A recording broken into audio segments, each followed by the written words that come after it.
Justice Reform Conference took off in July 2011 in Nigeria's Federal Capital Territory, Abuja.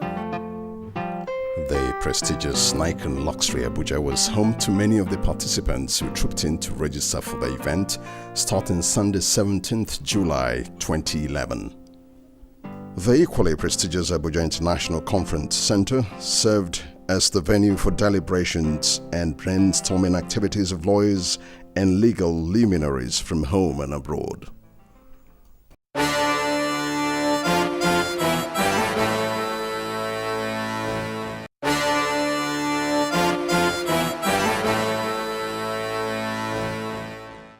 Monday 18th of July marked the opening ceremony with the National Publicity Secretary of Nigerian Bar Association, Emeka Obegolu, rolling off the event. May I, on behalf of the Nigerian Bar Association, welcome us to the first Criminal Justice Reform Conference holding today at the International Conference. It was not long a time when special guests, including His Excellency, the Executive Governor of Rivers State, Rotimi Amechi, arrived for the conference. You're welcome, sir. Can we have national anthem, please?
A.B. Mahmood, Senior Advocate of Nigeria and Chairman of the Conference's Planning Committee, made a speech of welcome.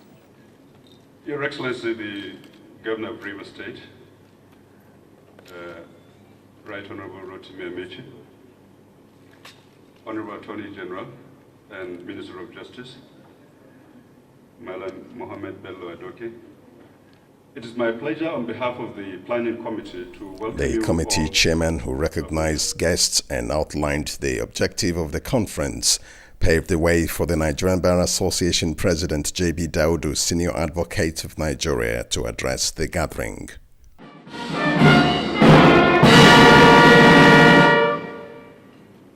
Your Excellency, the Governor of Rivers State, the Right Honorable Chibike Rotimi Amechi, my brother, the Honorable Attorney General of the Federal Republic of Nigeria and Minister of Justice, Mohammed Bello Adoke, SAN, my Lords, Justices of the Supreme Court, Court of Appeal, Chief Judges here present, and Judges of the High Court, heads of judiciaries here present. The president said, among other things, that convening of the conference shows that all is not well given the law and order crisis in the country. At the moment, the country is grappling with new dimensions to crimes such as terrorism, militancy, affray, riots, etc. Nigerians have for a long time been sleeping with one eye open, but now they don't sleep at all. Experts have put these happenings to an increasing number of Nigerians who believe that crime pays, contrary to the axiom that crime does not pay. It is my humble view that we have reached this point where people believe that crime, be it white or blue collar, pays because existing institutions that in totality should be discouraging crimes and criminals have failed. The senior advocate looks in the direction of the Nigerian government for leadership when it comes to spearheading the criminal justice system. The responsibility for a sound criminal justice system rests on government. It cannot be otherwise because we, the citizens, have, by the doctrine of social contract, surrendered all our powers and rights to the state. While declaring the conference open, His Excellency Rotimi Amechi, the Rivers State Governor, said an effective criminal justice system would be difficult without first transforming the polity. But what is the latest constitution to say that you cannot achieve reform in this area that you have decided to engage in if there is no reform in the polity? And the reform in the polity is essentially constitutional.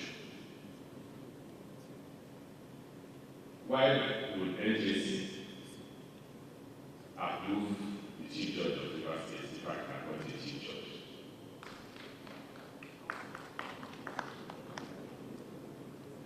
Why not the State House Assembly, or why not the State Judicial Commission approve that Chief Judge for me, so that I know that I'm a federating unit in the Federal Republic of Nigeria? Why do I have The governor spoke at length and posed a number of questions to participants before declaring the conference open. May I, on behalf of the leadership of the MBA, declare this conference open. God bless you.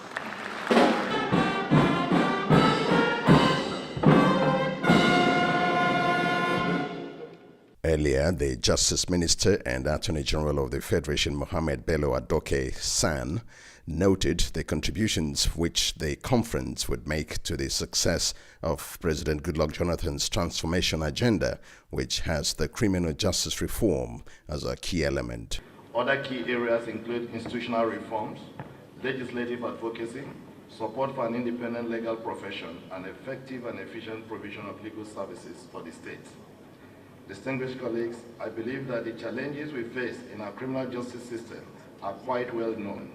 They include chronic delay in the trial of cases, lack of effective coordination across the criminal justice sector system. The keynote address was by Professor Brian Stevenson of New York University and Director, Equal Justice Initiative in Alabama, USA. Their speech, which was motivational, touched on different issues, including those of identity. And without that identity, without that commitment, we will not succeed in the kind of criminal justice reform that I believe everyone in this room wants to achieve.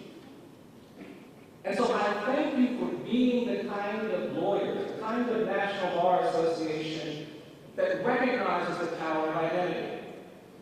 Because through our coming together, we really can make a difference. We can't have a law that's applied differently if the person is Christian or Muslim. We can't have a law that's applied differently if the person is in a city rather than a country. In order to have respect for the law, there must be this commitment to fair, reliable, consistent enforcement of the law. In the United States, Professor Stevenson's address drew the opening session to a close and gave the way for a short break. Participants converged for the afternoon segments to take part in a series of presentations shared by different personalities, including the former president of the NBA, Olisa Abakoba, Senior Advocate of Nigeria. Speakers spoke differently on the topic, Structuring Criminal Justice Administration in a Federal State, Priorities for Nigeria. Professor Yemi Oshibenjo's paper was presented by Fola Arthur-Wari. Dr. I.W. Orakwe represented Controller General of the Nigerian Prison Service. Chinonyo Obiagu, National Coordinator, Legal Defense and Assistance, as well as Barrister Nkem on reforming the Nigeria Police. It was not strictly business all through. The Nigeria Police Band was at hand to entertain the audience during breaks and recess points of the conference.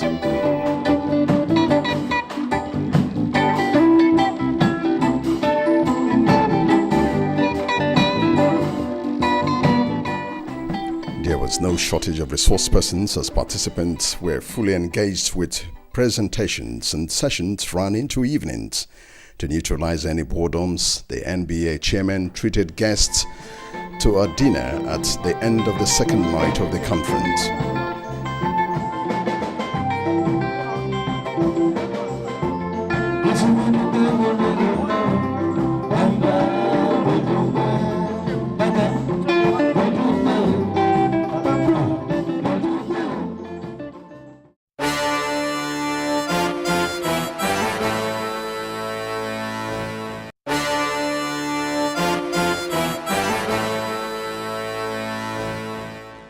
Day 3 of the conference took off with the morning session chaired by Professor Adedokun Adeyemi.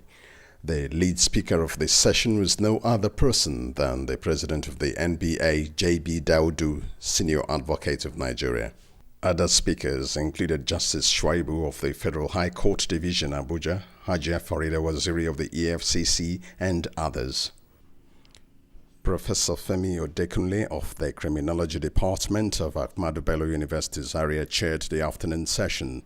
Some of the speakers on that belt included Boma Ozobia, president of the Commonwealth Lawyers Association, Professor Tunde Ogunwewo of the King's College in the UK, and Fola Arthurwore, MD of the Security Trust Fund in Lagos State.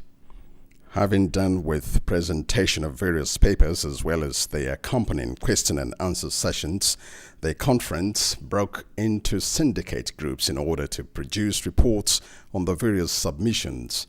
In all, there were 5 working groups which examined key areas of the submissions.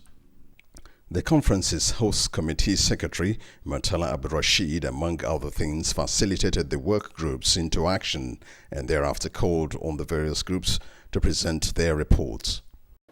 It is my pleasure to call on Professor Datas, C.K. Datas, former Attorney General of the State and facilitator of Group A. Facilitating Group A on reform of the criminal justice administration in a federation. They examined the paper presented by Professor Shibanjo on reform of criminal justice administration in a federal state priorities for Nigeria and gave recommendations on the way forward. Group B was headed by Inuwa Abdul Kadri, the Attorney General of Sokoto State. They looked at a paper on transforming Nigeria's substantive criminal law and gave a series of recommendations. Group C, led by Emmanuel D. Chukwuma Esquire, Attorney General of Anambra State. Group D, A.B. Mahmood, and Group E, led by the Honorable Mrs. Nena Oko, Chairperson, Enugu State NBA. All presented their recommendations and gave the way forward. Chairman of the organizing committee, A.B. Mahmood, thanked everyone for their contributions to the successful hosting of the conference, noting that the only constraint was insufficient time for speakers to delve into their papers. So we will try to look at all these recommendations and categorize and immediate ones that can be implemented, medium-time ones and longer-time ones. And I hope that the NDA will eventually be able to come with a working group or some other mechanism to keep the momentum in terms of implementation. So thank you, everybody, and I wish everyone a safe journey back home. Thank you. The NBA president also expressed happiness at the turnout of resource persons and the quality of presentation made on various topics. He thanked everyone for their time and effort, as well as drew the conference to a close. And we shall institutionalize this kind of things so that the bar will continue to be a veritable gathering point for good governance and for enthroning the rule of law in Nigeria. I thank you very much. It is mine, with great humility, that I declare this conference closed. Thank you very much. A group photograph of several of the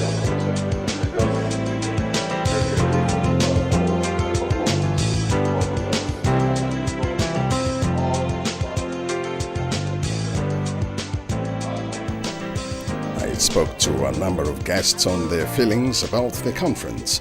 first to speak was the chairperson of the EFCC, Haji Farida Waziri. That nobody would have envisaged that the kind of mind-boggling crime, economic crime such as stealing, looting of public treasury to the tune of billions.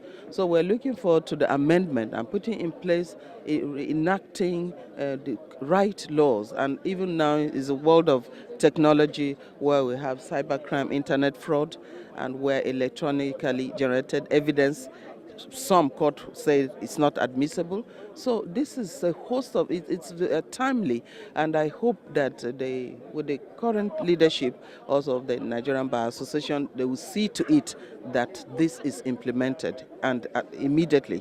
I think we just want to draw attention to the fact that there are lapses in the system, and apart from there being lapses in the system, to provide solution. And that's why we brought all these resource persons to tell us from different angles how to fix the house. And we think that at the end of the day, we shall go into the implementation stage. And when we go into the implementation stage, the fruits of what you have just seen will come to bear.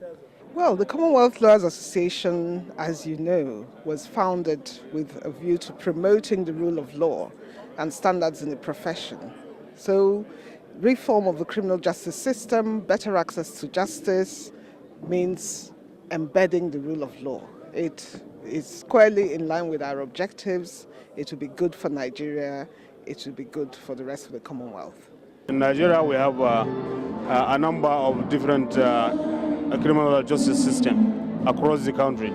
In the north, we have the penal code. Here in the south, we have the criminal code. And various laws like the anti-gratification laws. All this, we have to look at it. How do we fare? How are they effective in getting the actual criminal justice and in a speedy manner? For instance, the fact of the matter now, there is nothing local. There is nothing that is continental, whether you call it an European issue or Western or Eastern. The world has become one, whether we like it or not. It's global. Crimes are global now. So this globalization, at least starting from our own selves here, that as a nation, we need to have our justice system, criminal justice system, being reformed to conform with these current challenges. I think the basic recognition now from all the stakeholders is that something is seriously wrong with the Nigeria's criminal justice system.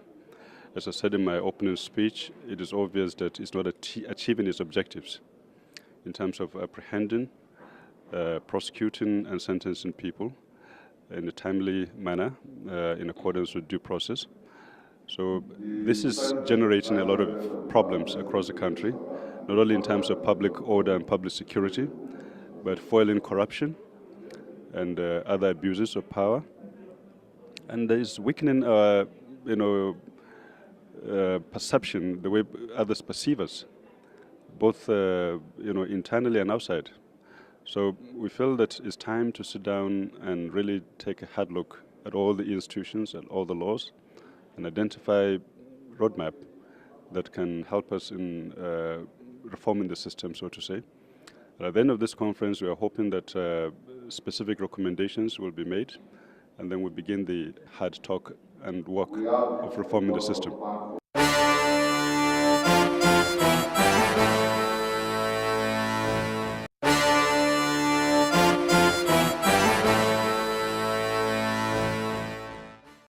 The last day of the gathering was devoted to our press conference and issuance of a communique by the NBA president, and wished everyone a safe journey back to their various destinations.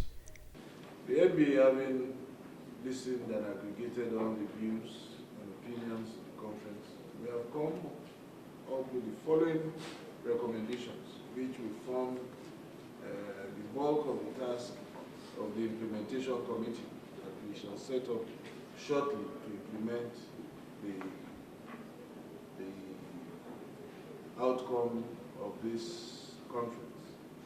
One, that the leadership of Nigeria, federal and states, should accord criminal justice reforms urgent and sincere attention in revitalizing or transforming all the criminal justice institutions, such as the Nigerian Police Force, Economic and Financial Crimes Commission, Independent Corrupt Practices and Other Related Offences Commission, etc., within their control, and in particular to encourage uniformity, certainty, consistency, international best practices as the minimum operating standards of these organizations. 2, that corruption is the debilitating cankerworm, hindering the operational performance of these criminal justice organizations.